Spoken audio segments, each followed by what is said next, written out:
ময়মনসিংহের মুক্তাগাছার ত্রিমোহনীতে জমে উঠেছে সাপ্তাহিক গরুর হাট। দেশে বিভিন্ন স্থান থেকে পাইকাররা হাটে বেচাকেনা করেন। প্রতি হাটে লেনদেন হয় প্রায় কোটি টাকার উপরে। বিস্তারিত জানাতে যুক্ত হচ্ছেন সহকর্মী ইমতিয়াজ আহমেদ। ইমতিয়াজ, হাটে পশু বেচাকেনা কেমন চলছে জানাবেন, এছাড়া সার্বিক পরিস্থিতি জানতে চাই।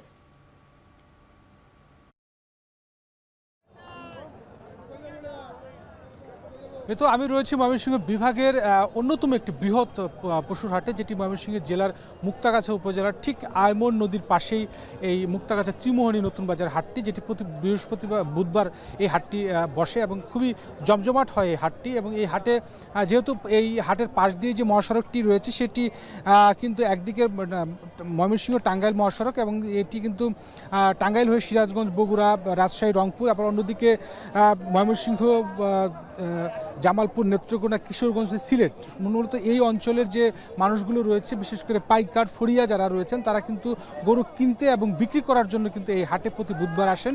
এবং আজকে আসার পর দেখতে পাচ্ছেন যে তিল ধারণের ঠাঁই নিয়ে একেবারে লোকারণ্য, পাশাপাশি গবাদি যে পশুগুলো রয়েছে তাদের যে ষাঁড় গরু এবং গাভী যেগুলো রয়েছে সেগুলো বিক্রি করার জন্য কিন্তু গেরস্থ পাইকার ফড়িয়ারা কিন্তু এসেছেন। আজকে যেটা আসার পর আমরা জানতে পেরেছি পাইকারদের সাথে কথা বলে, সেটি হলো যে গত হাটবারের থেকে আজকে কিন্তু প্রত্যেকটি গরুতে কিন্তু দাম কমেছে প্রায় 2,500 থেকে 3,000 টাকা পর্যন্ত।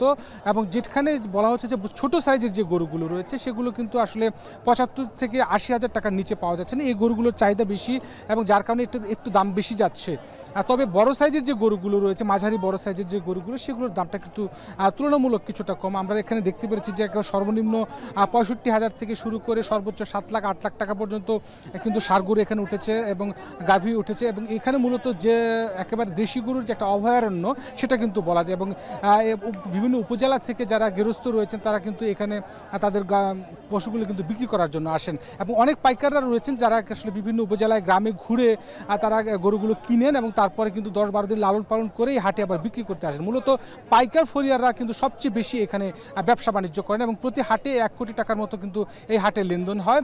এবং যেটা বলা হচ্ছে যে এই হাটে আসার পর আসলে কিছুটা অব্যবস্থাপনা রয়েছে, যেগুলো আসলে যেমন থাকার ব্যবস্থা এবং সেই সাথে আসলে যে আরও যে সুযোগ সুবিধা বৃদ্ধি সেটি কিন্তু আসলে পর্যাপ্ত করার কথা কিন্তু বলছেন। তাহলে কিন্তু হাটের লেনদেনটা এবং গরু বিক্রিটা কিন্তু আরও বাড়বে, পাইকার ফরিয়ারাও কিন্তু আরও বাড়বে বলে বলছেন। এবং সেই সাথে এই হাটে আসার পরে আমরা দেখতে পেরেছি যারা পাইকার রয়েছেন তারাও কিন্তু যেটা বলছেন যে যেহেতু গো খাদ্যের দাম বেড়েছে, খড়, ভুসি, খৈলের দামটা কিন্তু বেড়েছে, সেই সুবাদে কিন্তু যে গরু উৎপাদন, লালন পালনের উৎপাদন খরচটাও কিন্তু বেড়েছে। যার কারণে কিন্তু যারা বিশেষ করে পশুপালনকারী রয়েছেন, যারা গেরস্থ রয়েছেন, যারা প্রতি চিন্তা করেন যে প্রতি বছরই তারা একটা বা দুটো করে ষাঁড় গরু লালন পালন করবেন এবং এখানে বিক্রি করবেন, তারা কিন্তু কিছুটা তারা বলছেন যে আসলে যে তাদের খরচটা বৃদ্ধি পাওয়ার কারণে তাদের খুব একটা পোষাবে না। তবুও যারা এই হাটে প্রতি বুধবারে কিন্তু আসলে খুব ব্যাপক জমজমাট হয় এবং এই হাটেই বিভিন্ন জেলা, উপজেলা, বিভাগীয় শহর থেকে পাইকার ফরিয়ারা এসে কিন্তু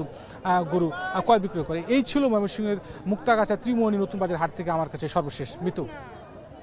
ময়মনসিংহ পশুর হাট থেকে যুক্ত ছিলেন ইমতিয়াজ আহমেদ।